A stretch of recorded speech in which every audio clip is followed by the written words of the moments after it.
acontecido esto en vuestros días o en los días de vuestros padres? De esto contaréis a vuestros hijos y vuestros hijos a sus hijos y sus hijos a la otra generación.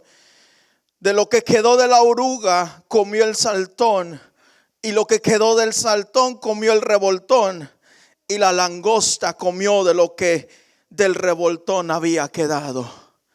Padre, gracias por esta palabra. Te pedimos en tu nombre que esta hora, Señor, nos disponemos a hablarla, Padre, pero pedimos que el corazón esté dispuesto, que la mente, Padre, esté abierta, porque queremos en esta hora, Señor, depositar algo en el corazón. Amado Dios, que tu palabra, que es fiel y verdadera, esta palabra que nunca vuelve vacía, Señor, impacte, toque el corazón de alguien, amado Dios. En esta tarde te lo pedimos en el nombre de Jesús. Amén, gloria a Dios. Tome su asiento y mientras usted se va sentando, salude a la persona que tiene al lado, dele una buena sonrisa. Dígale, qué gusto de adorar contigo al Dios. Pero ahora tengo que recibir palabra, así que no me interrumpas, por favor. Y más si usted tiene confianza, si es su esposo, su esposa, su hijo, entonces sí dile, no me molestes porque a ti sí te puedo pellizcar. Y si no es su esposo, si solamente es un hermano, dígale, hermano, con amabilidad le digo, no me moleste porque también le puedo pellizcar. Así que solamente que con más respeto. Nos sentimos contentos, hermano, esta tarde de poder compartir esta palabra de Dios. Quiero decirle, hace un momento nos enviaban unas imágenes. El pastor está predicando en Michoacán. La iglesia Torre Fuerte Michoacán está en su aniversario. Y ellos tienen a bien siempre hacer una gran fiesta, porque ellos entienden que cumplir un año no es cualquier cosa. Y yo creo que usted ha de entender eso. Cuando usted le festeja el cumpleaños a su hijo, usted quisiera que fuera la fiesta más grande y la mejor de todas. Y allá los hermanos se esmeran y hacen algo realmente grande. Ellos no esperan ni 50 ni 30 personas, ellos esperan a más de 1000 personas en cada aniversario que ellos hacen. Así que el pastor anda predicando. Ellos creo que están comiendo barbacoa, quién sabe, o un borrego, no sé qué está comiendo el pastor. Pero él decía, había sido una semana un poco difícil. Le voy a invitar que usted esté orando por el pastor, por los que van con él, Ángel, Fernando. Había sido una semana un poquito difícil. El carro se les quedó en camino. No habían llegado todavía a la Ciudad de México. Pero Dios es bueno. Por lo poco que pude platicar con él, me decía, llegamos solamente hasta Guanajuato, no entramos todavía a Querétaro. Habíamos salido de San Luis y habíamos justamente entrado a Guanajuato y el carro dijo hasta aquí. Imagínense, hermano, ir en el freeway. No sé si usted ha viajado en alguna vez, si ha ido en el freeway donde se acabó la ciudad, y más allá en México, que está muy solo. El próximo pueblo yo creo que le queda casi como a 3-4 horas. Está muy retirado de todo, estaban lejos. Pero él me decía, qué bueno es cuando uno camina con la bendición de Dios. Yo le decía, sí, ¿por qué? Parece que lo que tenía el carro era un problema de motor. Y entonces no solamente era hallar un mecánico, sino hallar alguien que sepa también de reconstruir o hacerle algo al motor. Y decía, encontramos un pastor que nos está auxiliando. Y no solamente el pastor que encontramos trabaja o tiene una persona que trabaja y es mecánico. Y no solamente es mecánico, sino que se dedican especialmente a esto, a lo de los motores. Entonces cuando él me dijo eso, yo dije, las oraciones de la iglesia tienen poder. Así que yo quiero invitarle a que usted siga orando, porque a lo mejor quizás usted todavía no ve nada, o los milagros quizás no pasan a un lado suyo, pero hay gente por la que usted está orando que Dios está haciendo milagros. Así que ellos continuaron. Allá el pastor Pedro los auxilió, fue por ellos, se fueron a la ciudad. Se tuvieron que dividir, yo me imagino que por el transporte. Unos se fueron a Michoacán, el pastor fue a Toluca también. También después estuvo en Michoacán, mientras nuestros hermanos se quedaron en México. Así que si usted cree que ellos van de vacaciones, pues les tengo noticias que no van a vacacionar. Están trabajando, están ministrando. Y creo que es algo muy importante, porque a lo mejor usted no puede estar allá, Pero le aseguro que muchos de los que están allá lo conocen a usted. Porque cada vez que van dicen, hermano, ahí hay una familia tan bella. La iglesia Torre Fuerte Columbus es la mejor que hay. Bendecimos a las demás Torre Fuerte, pero creo que la mejor iglesia está aquí en Columbus. ¿Alguien dice amén? Las mejores familias están aquí. Así que solamente para que usted siga orando también por la pastora. Ya se está recuperando, ya puede comer de todo, así que no se preocupe. Si un día usted quiere ir a visitarla, ya puede comer de todo, para que no diga, es que no sabía qué traerle a alguien que se está recuperando. Yo le estoy diciendo, hermano, ya come de todo, así que pero no es tanto el asunto de eso. Pero solamente tómese un tiempo, visite también a la pastora, así como lo han visitado a usted. Ahora usted regrese la visita, dígale, hermana, no te pude traer nada, pero te traigo una bendición grande y vengo a verla cómo está y quiero orar por usted. Así que creo que es lo mejor que usted puede llevar a alguien. Pero bueno, ya hablé mucho, solamente quiero entrar ahora a la palabra de Dios. Esta tarde yo he titulado este tema, tiempo de restitución. No lo escuché, ¿alguien puede decir amén? Tiempo de restitución. ¿Cómo se llama el tema? Pregúntele al que está al lado, dígale, ¿cómo se llama el tema? Tiempo de restitución. Y hoy quiero traerle un tema que yo sé que va a bendecir la vida de alguien. Cuando yo me encontraba, ya decía nuestra hermana Sandy, uno se quiebra la cabeza para sacar un tema. Si para dirigir es difícil, para saber qué va a decir y cómo lo va a cuadrar, ahora cuando usted va a predicar todavía se vuelve más difícil, porque usted se tiene que concentrar totalmente y decir, Señor, ¿de qué voy a hablar? ¿De qué voy a hablar? ¿De qué voy a hablar? Y esto sí y esto no. Pero cuando estaba estudiando y me encontraba en un momento preguntándole al Señor, retumbaba esto en mi mente, tiempo de restitución. Y entonces empecé a ver qué era el significado de la restitución.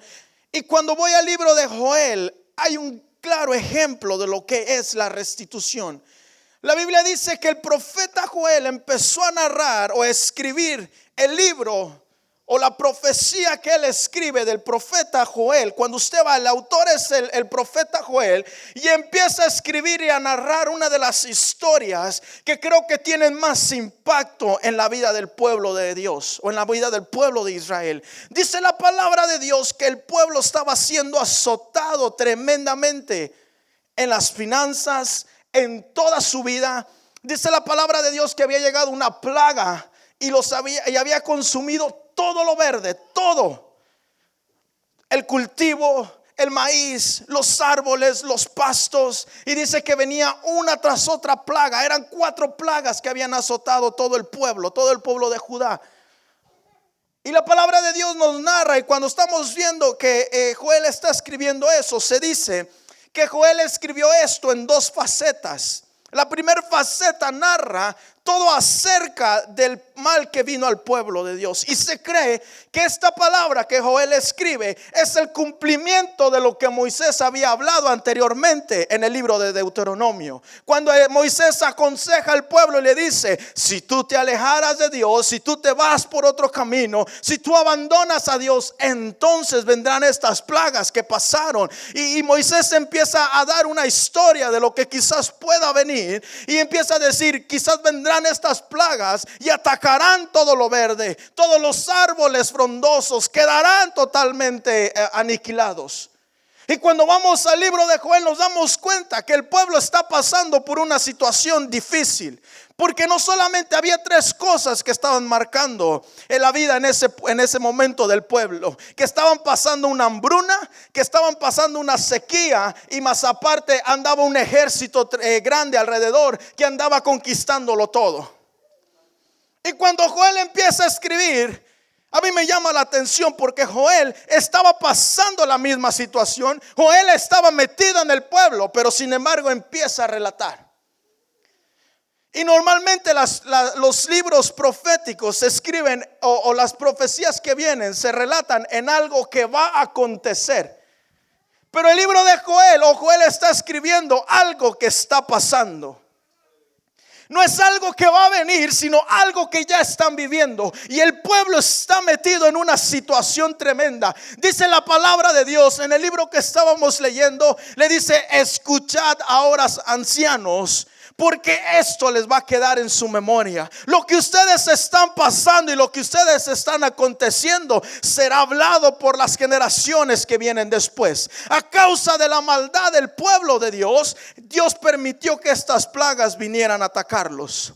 Cuando usted va a la Biblia, usted se da cuenta que Dios reprende en diferentes ocasiones al pueblo y le dice: ustedes son duros de cerviz, ustedes siempre se vuelven a sus malos caminos. Y la Biblia nos enseña, y dicen los eruditos, que esto pudo haber pasado porque el pueblo de Dios en un tiempo cuando estaban conquistando toda la tierra, no desalojó a todos los que no servían a Dios o eran abominación delante de Dios, y los permitió que se quedaran ahí en el pueblo. Y la Biblia dice que por causa de ellos les causaron, eran causa de azotes y de espinos para el pueblo de Dios. Entonces todas las cosas empezaron a venir, y dice la palabra de Dios que llegó una hambruna tremenda. Y qué difícil es cuando no hay que comer en la casa. Qué difícil es cuando usted se sienta y los niños dicen: mami, tengo hambre. Y quizás usted fue a trabajar toda la semana y apenas si le alcanzó para completar la renta. Y usted me va a entender. Yo creo que cuando llega el fin de mes, que es o principio de mes, que es renta, creo que son los días más nerviosos, porque usted tiene que hacer cuentas de todo antes de tocar cualquier dólar, porque usted dice: si compro aquí, ya no me alcanza acá. Pero dice la palabra de Dios que el pueblo estaba pasando por una hambruna totalmente en todo el pueblo. En todos estaban viviendo una hambruna total. Y no solamente la hambruna, sino que era una sequía. Y dice la palabra de Dios que llegaba una plaga y arrasaba con todo. Y cuando pensaban que ya no les iba a ir mal, lo que había quedado, llegaba la siguiente plaga y se comía lo que había dejado la primera. Y pensaban que eso iba a ser todo. Y cuando se iba la segunda plaga, llegó la tercera plaga y se comió lo que dejó la segunda. Y era una tras otra que el pueblo estaba pasando. Y el profeta Joel está escribiendo y está relatando todo lo que están pasando. Y yo me imagino, yo quiero que por unos momentos usted se meta al pasaje. Quizás este año, hermano, quizás han sido tantas cosas que han afectado tu vida. Quizás tu matrimonio, quizás tus finanzas, quizás tu hogar. Qué difícil es cuando quieres llevar todo adelante y de repente piensas que va a estar todo bien y viene algo que afecta tu matrimonio. Y cuando de repente crees que ya saliste del problema de tu matrimonio, viene otra cosa y afecta tu casa, afecta tus finanzas, afecta tantas cosas que te hacen que pierdas la paz. La Biblia nos relata que el profeta estaba relatando todo lo que estaba pasando, y era tan grave lo que estaba aconteciendo que dice la Biblia que el gozo se les había ido. Ya no había paz en las casas. Dice la palabra de Dios que por causa de todo lo que estaba pasando, los profetas, los levitas ya no tenían nada que ofrecer ni sacrificar a Dios. Era algo tremendo que estaba pasando, porque son el reflejo de cuando algo está mal en casa, se refleja en todas las áreas. Podrás venir a la casa de Dios y saludar a todos y tener una sonrisa grande, pero cuando algo está mal y quieres presentar tu alabanza a Dios, simplemente no puedes. Hay gente que llega a este lugar y no sabe cómo adorar a Dios, o intenta adorar y no sabe ni qué expresar. Así estaba el pueblo, no sabía ni qué decir, ya no tenían nada que expresar, porque realmente estaban pasando una hambruna totalmente. Dice que había cosas que los estaban afectando. Había el ejército sirio que venía victorioso, invadiendo todo lo que estaba alrededor de ellos. Pero por causa de este azote, no solo, vea lo que expresa la palabra de Dios en el versículo 16. No tenían que comer, no tan solo no tenían que comer, sino ya no había alegría y tampoco estaba el placer en la casa de Dios. Y esto me hace entender que era una nación que estaba padeciendo no solamente material, sino espiritualmente. Era una nación que estaba metida en algo difícil, que a los ojos de los demás parecía imposible de salir, que no solamente había afectado ya lo físico, sino también lo espiritual. Y qué difícil es cuando una persona está afectada en lo espiritual. Hay gente que por mucho tiempo ha servido a Dios y ha intentado trabajar para Dios, pero nunca ha logrado nada. Hay gente que quizás tenga un buen trabajo, pero no tiene una buena adoración. Hay gente que quizás tiene una buena esposa, pero no tiene una buena relación con Dios. Porque hay algo que ha estado afectando, y cuando parece que no puede ir peor, viene otra cosa que viene y ataca la vida. Hay gente que quizás este año el doctor le dijo que le iba a estar muy enfermo y que era una enfermedad muy difícil de sanar. Y cuando pensó que no podía venir nada más, quizás perdió el trabajo y se le han estado acumulando cosas. Y qué difícil es vivir con cosas que se siguen acumulando. Qué difícil es tener cosas que te están oprimiendo día a día. Y era lo que le estaba pasando al pueblo de Dios. No solamente no tenían que comer, no solamente estaban en una sequía, sino también tenían miedo que cualquier momento pudieran llegar los sirios y poderlos atacar o conquistar. Y cuando usted va a todo el libro de Joel, usted se da cuenta que el profeta Joel está relatando una historia triste. Imagínese que usted estuviera en esos momentos, cuántas cosas usted quizás no pudiera relatar. Yo me imagino cómo hubieran estado los hogares, porque el profeta trata de abarcar todo lo que más él puede. Pero pensando por un momento, ¿cómo cree que hubiera estado el matrimonio o un hogar ahí? Cuando no hay que comer, cuando no hay ni en qué trabajar, cuando las cosas no están saliendo bien. ¿Cuántos problemas trae al matrimonio? Y aunque usted no diga aunque no diga amén, pero usted sabe que hay cosas que afectan el matrimonio. Cuando las finanzas no están bien, usted no me va a decir que siempre todo está bien en casa. Cuando de repente las finanzas no están funcionando, usted no me va a decir que va a voltear a ver a su marido y le dice: no importa que no trabajes 3 meses, no importa que no comamos esta semana, no coma carne, no te preocupes, con unos frijoles voy a estar bien todo el año.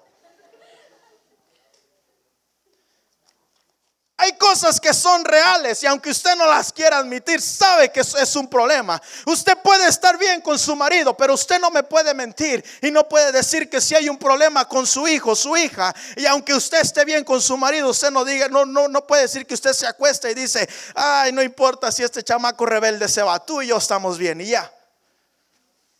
Hay cosas que usted no puede pasar por alto y que causan una preocupación. Usted se puede ir a dormir en paz y decir: ay, todo está bien, ni modo. Si me quitan el hígado, que me lo quiten.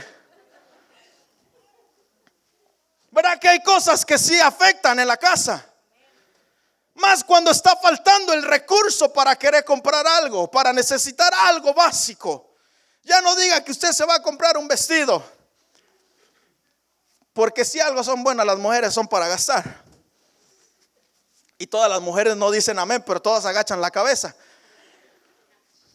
Ya ve, son buenas para gastar. Pero hay cosas que usted dice: bueno, no hay problema, quizás en este cheque no nos alcanzó, no puedo comprarme los zapatos, quizás ahorro y la próxima me los compro. Pero ¿qué diría usted cuando esta semana no le alcanza para la renta? Y esta semana no le alcanzó tampoco para el lonche. Y usted dice: uy, ahora se enfermó de gripa, y si no tengo ni para la renta ni para el lonche, ¿cómo le voy a comprar medicina para que se cure de su gripa? Una semana usted dice: no hay problema, todo está bien. La Biblia no nos registra cuánto tiempo el pueblo estuvo metido en esta situación, pero yo me imagino que fueron temporadas largas. Imagínense, no sé, yo me imagino los hermanos que han podido tener esa oportunidad de trabajar en el campo. Cuando está esperando toda la cosecha, se pasó trabajando y está esperando la cosecha. Dice: no, ya en un mes, elotitos asados, bien deliciosos, y con esto vamos a comprar y vamos a sacar maíz y vamos a venderlo, y con esto nos va a salir para todo el año, y ya está haciendo planes. Pero de repente Antes de que empiece ya quizás a salir las mazorcas, le cae una plaga a la milpa y se come todo. Yo personalmente no he trabajado en eso, pero he estado con gente que ha tenido esa situación, hermano. Y quiero decirle que es una tristeza grande, porque sabe que se ha arruinado la cosecha o la provisión, no solamente de una semana, puede ser hasta de todo lo que restaba del año. Y qué difícil es atravesar una situación así. Qué difícil es atravesar algo que te está afectando, y cuando piensas que no puede ir peor, empiezan a llegar otras 2, 3 cosas más. Ahora imagínese el pueblo de Dios sentados ahí, yo creo que desilusionados, mirándose uno al otro. No tenemos que comer, y aunque intentáramos trabajar no tenemos tierras. Las plagas se lo han comido todo. La Biblia lo registra así. Dice que ya ni en la casa de Dios había placer. En otras palabras, es que ellos ya ni siquiera adoraban a Dios. Ya ni siquiera podían levantar un clamor a Dios. Y yo no sé usted, pero yo he conocido gente que cuando le viene el problema y se aleja de Dios, qué difícil es levantarse. Hay gente que ha retrocedido cuando ha venido alguna situación así. Hay gente que ha dejado de adorar a Dios porque el problema es tan grande que ni siquiera siente ya las ganas de poder adorar a Dios. ¿Cuándo fue la última vez que usted pudo decir: Señor, esta semana fue corta, pero podemos adorarte? Hay gente que ha sido escasa en su adoración. ¿Y cuántos problemas ha traído todas estas situaciones? Esa era la condición del pueblo de Dios. Era lo que Joel estaba relatando, diciendo: esto vino a causa de los pecados que habían tenido. Esto pasó por todo lo que ustedes han hecho mal. Y Dios ha permitido que esta plaga ha venido. Se dice que estas 4 plagas, se cree que es como la metamorfosis de toda la langosta. Imagínese ver una tras otra plaga. Y eso era lo que estaba azotando al pueblo de Dios. Por causa del azote de Israel, no solo no tenían que comer, sino también no tenían alegría. ¿Se imagina una gente gruñona? Y no tiene nada que ver con el carácter de su esposo o de su esposa. No sé cuál sea más fácil, pero imagínense no tener paz en la casa. Todo el tiempo gritando, todo el tiempo peleando, todo el tiempo discutiendo.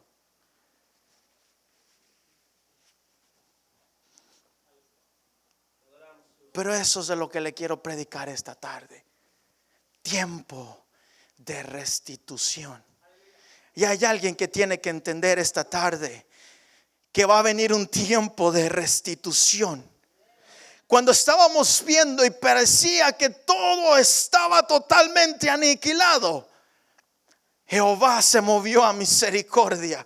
Y yo quiero decirte algo: cuando la Biblia expresa que Dios o Jehová se movió a misericordia, es que algo grande está a punto de suceder. Es que algo sobrenatural está a punto de moverse a favor de la persona, a favor de la familia o a favor del pueblo. Cuando Dios decía: y Jehová se movió a misericordia, es que algo grande estaba a punto de suceder y venía una restitución para el pueblo de Dios.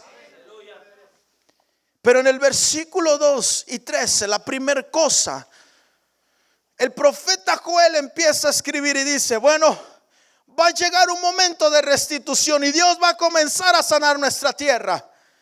Pero la primera cosa que Dios demandaba era convertíos a Él. Capítulo 2, versículo 2 y 13 dice: por eso ahora pues, dice Jehová, convertíos a mí con todo vuestro corazón, con ayuno y con lamento y con lloro. Y la palabra convertíos significa del hebreo la palabra shub, SHB. La palabra shub, que significa volver a traer, regresar, básicamente es volver al punto de partida, es regresar por un camino ya transitado. Lo que Jehová estaba diciendo: hay algo que ustedes dejaron de hacer y es tiempo de volver al principio. En Apocalipsis dice: mira, ve de donde has caído y vuélvete a tu primer amor. Lo que Jehová estaba diciendo: es tiempo de regresar a casa, es tiempo de regresar a lo que tú dejaste de hacer. Hay algo que voy a depositar, pero hay algo que tú tienes que empezar a hacer. Probablemente es tiempo de regresar a esos momentos donde no podías estar sin un segundo sin adorar a Dios. Quizás es tiempo de regresar a esos momentos donde la fe era lo más importante para ti. Quizás tienes que regresar a esos momentos donde cuando Dios hablaba, tú creías la palabra. Y lo primero que Dios le dice: convertíos de sus malos caminos, volveos al camino. Le hablaba a un pueblo que por todo lo que había pasado se había alejado del camino de Dios, que por todo lo que había transitado había dejado que su fe se debilitara, que su fe menguara, había dejado que la alegría se fuera de la casa, había dejado que la paz se saliera.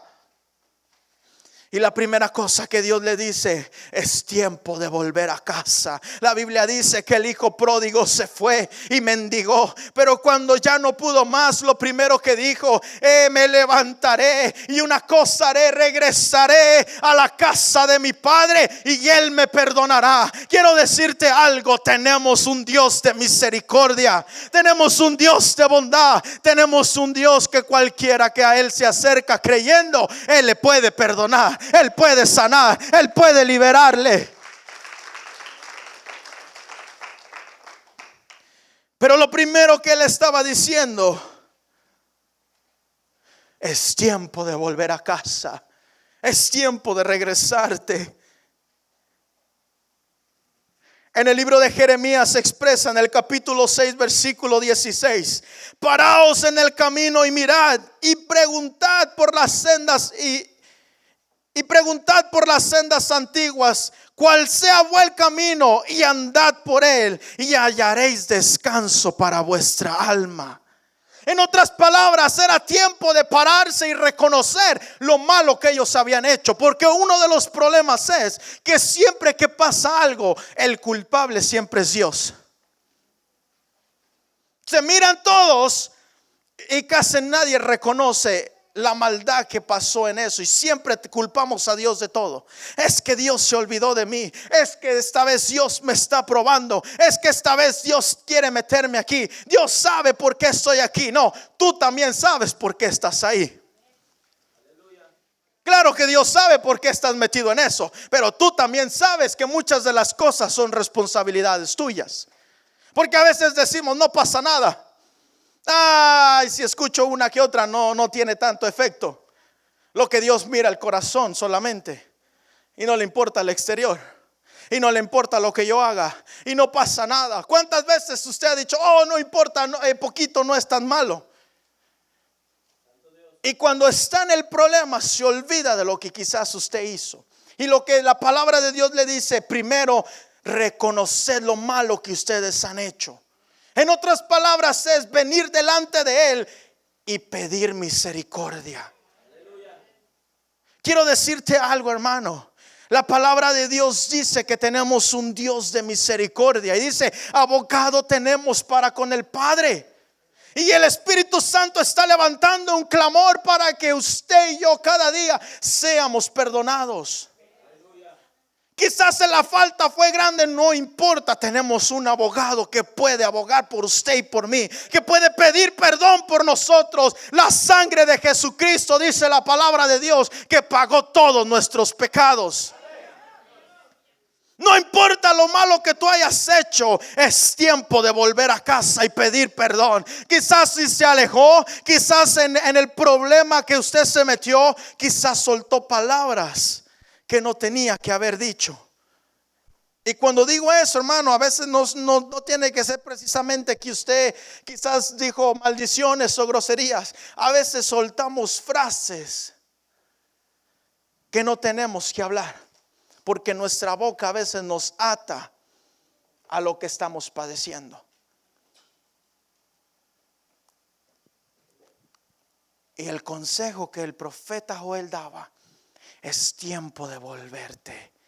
Vuélvete de tus malos caminos. Y lo que me asombraba de lo que es convertidos es regresar a un camino ya transitado. En otras palabras es: vuelve a hacer lo que tú ya sabías que agradaba a Dios. Vuélvete a ese camino donde sabías que la gloria de, o tú atraías la gloria de Dios directamente a tu casa. Vuélvete a aquello que tú sabes que la presencia de Dios se sentía cómoda. Vuélvete ahí donde tú sabes que cuando tú adorabas, el cielo literalmente bajaba ahí donde tú estabas adorando. Vuélvete a esos momentos de gloria. Vuélvete a la casa del Padre, porque ahí encontrarás el perdón. Le habla a un pueblo totalmente desanimado. Y qué difícil es hablar con alguien que está pasando una situación muy difícil y hacerle entender que hay algo mejor que viene. Qué difícil es hablar con una persona así. Porque lo primero que ve y lo primero que busca es la excusa para en cierta manera decir: por eso estoy pasando esto y no, ahorita no necesito esto. Necesito solamente aquí. Necesito trabajar más. Necesito trabajar overtime. No, necesitas buscar al creador de la vida. Hablaba con una persona en el trabajo y me decía: ¿sabes qué? Yo creo que cuando una vez que recibimos la salvación somos salvos para siempre. Le dije: ok, ¿y cómo funciona eso? Me decía: una vez que tú recibes a Jesús, ya eres salvo. Pedro lo dijo: salvo una vez y salvos para siempre.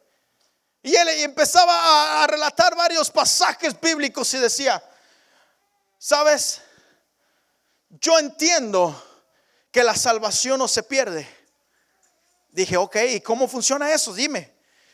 Dice: bueno, una vez que Jesucristo vino a tu corazón, lo recibes sinceramente, entonces eres perdonado de tus pecados. Y como ya eres perdonado, ya no te tiene que volver a perdonar, sino ya entras directamente al cielo. Dije: wow. La verdad que la manera en que tú lo ves está muy fácil. Yo creo que el cielo, de la manera que tú ves, va a estar repleto. Porque si una vez que yo acepte a Jesús ya soy salvo, le digo: entonces, ¿para qué vas a la iglesia? ¿Para qué te esfuerzas? Oh, es que ya no vivo para mí, ahora vivo para Él. Y ok. Y le digo: oye, solamente tengo una pregunta. ¿Crees en el infierno? Bueno, claro, por supuesto. Ahí va a ir toda la gente mala. Digo: ¿cuál gente mala? Si lo que tú has dicho es que si ya aceptaste a Jesús, en otras palabras, ya no hay pecado. Y ya no hay gente que vaya a ir al infierno. Todo el mundo conoce a Jesús. Si tú le preguntas a la gente: oye, ¿conoces a Jesús? Todo el mundo usa el nombre de Jesús. Y aunque lo usa en vano, todo el mundo usa el nombre de Jesús. Y eso me hace entender que lo conoce. Entonces, a tu manera de ver, quiere decir que ellos ya son salvos y que se van a ir al cielo directamente. Y me dice: claro.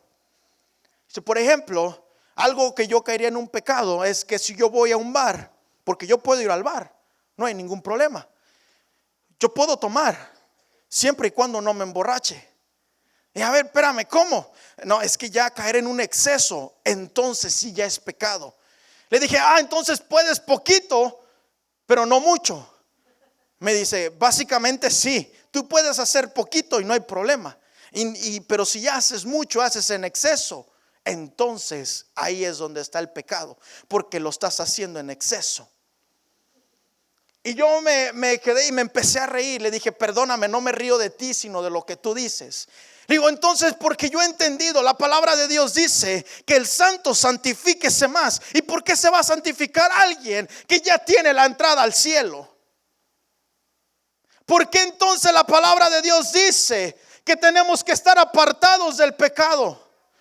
¿Por qué tenemos que tener una relación estrecha con Él? ¿Y por qué la palabra de Dios dice que el Espíritu Santo puede ser contristado y puede salir de nosotros, puede irse? Entonces, ¿por qué si ya somos salvos?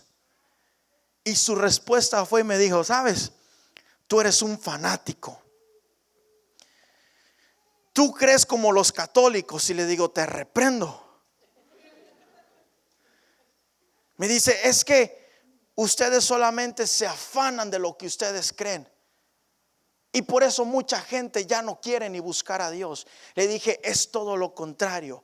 Porque lo que tú haces es solamente jugar con el cristianismo, porque nunca has tenido una relación. Y te puedo decir directamente que no has conocido a Jesús y no has conocido al Espíritu Santo. Porque si tú lo hubieras conocido, entonces te darías cuenta que lo mejor que tú quisieras hacer es tener una relación estrecha con Él, alejarte de lo que sabes que le causa molestia a Él, alejarte de lo que sabes que es pecado. Entonces te darías cuenta que lo que Cristo está buscando es una relación estrecha.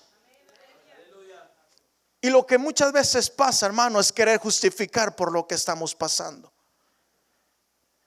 Y por eso Joel dice: volveos de vuestros malos caminos.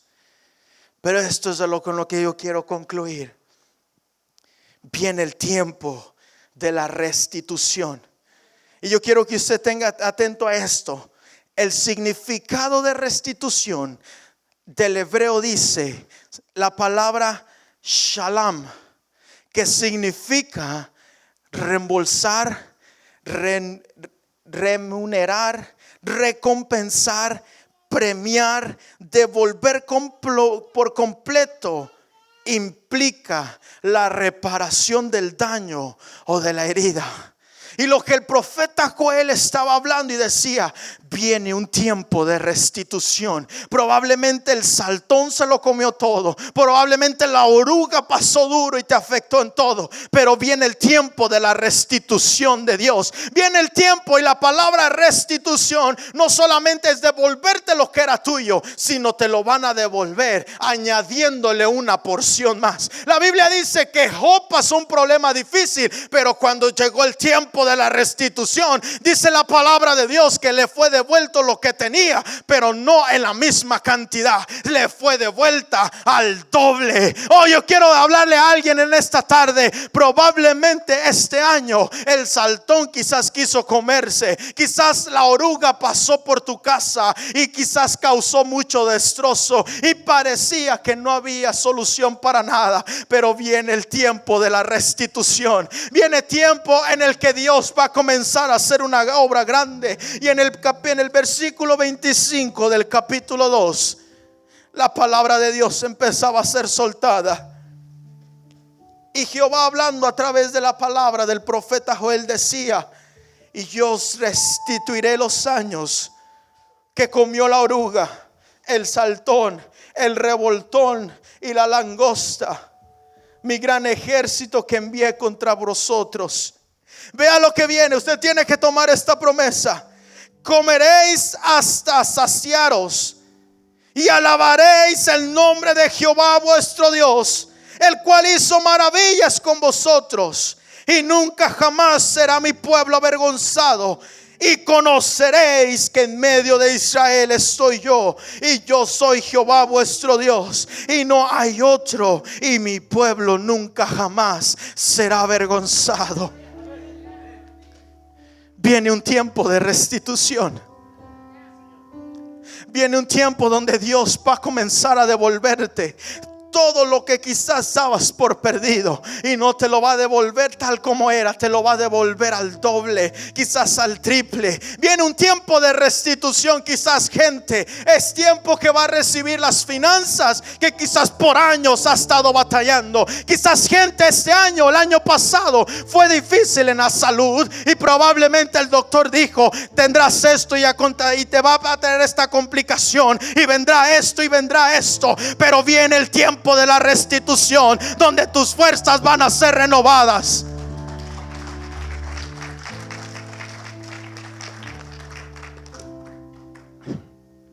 Viene un tiempo. Sabes, cuando yo estaba orando, le decía al Señor: Señor, quizás estamos en esta nación y lo que se oye para nuestro pueblo son malas noticias. Dicen que este presidente va a hacer y va a deshacer y va a mover y va a sacar y va a poner y va a quitar, y la gente se ha alarmado como usted no tiene idea. Y lo que ha habido son solamente malas noticias. Usted va a la zona donde usted trabaja y lo que usted escucha: están haciendo redadas por aquí, inmigración está por allá, y dicen que ahora está más difícil para eso, y dicen que no hay ayuda. Y quizás ha causado dolor, ha causado tristeza, preocupación.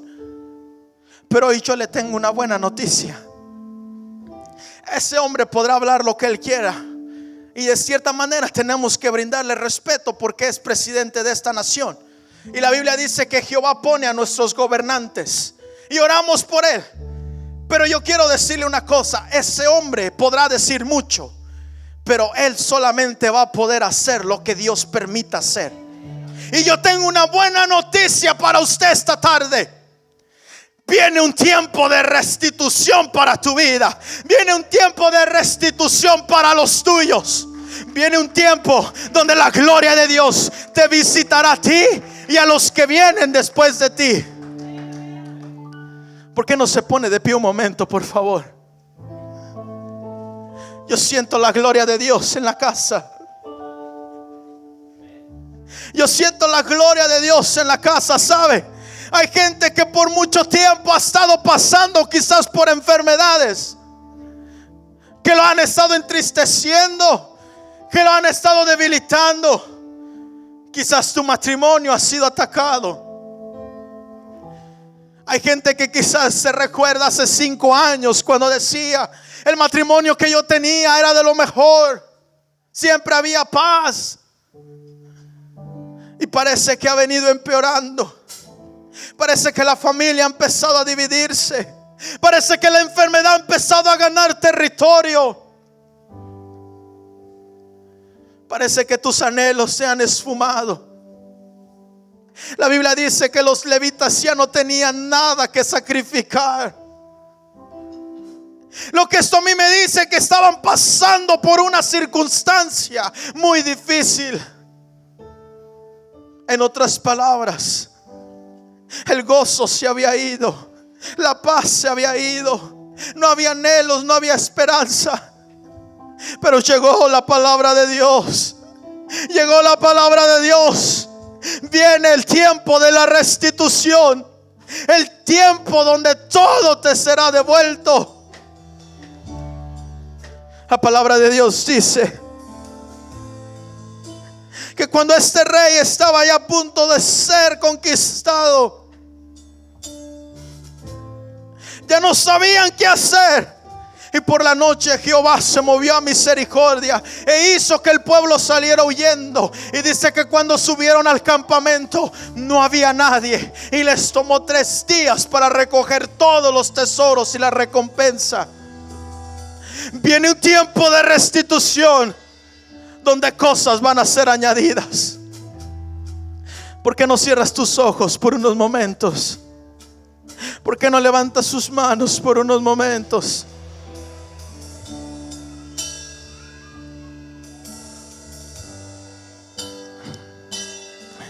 Vamos, empiece a adorarle. Yo quiero declarar esta palabra sobre la vida de alguien. Dios se ha movido a misericordia. Dios se ha movido a favor tuyo esta tarde. Probablemente has estado esperando. Probablemente has sonado en las casas de otros que Dios había estado bendiciendo y habías estado esperando tu momento.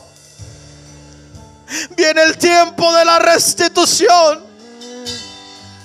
Todo te será devuelto. Padre, en esta hora, Espíritu Santo,